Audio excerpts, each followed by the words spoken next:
Folklorna skupina Leščeček kulturnega društva Slavko Ostrc Veržej deluje že 17 let. Njihova vodja Tjaša Rantaša, ob folklorni skupini pa že vrsto let uspešno delujeta tudi vokalna skupina in pa glasbeni sestav.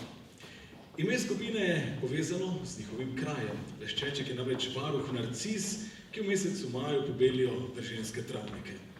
Skupina danes šteje preko 40 plesalcev in pevcev iz celotnega Pomurja.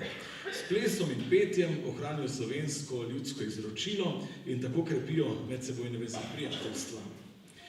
Kvalitetno delo sekcije Leščeček potrjujejo uvrstitve tako na državna srečanja odraslih folklornih skupin, kot tudi na državna srečanja pevcev ljudskih pesmi in godcev ljudskih viž.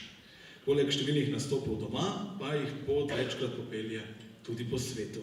No, danes jih na srečo imamo tukaj, doma v Prlekiji in naslov tokratne koreografije je Včasih je luštno bilo. Avtorji so Roland Bukovnik, Suzana Puhar, Marko Rus in Tjaša Rantaša. Folklorna skupina Leščeček kulturnega društva Slavko Ostrc Veržej.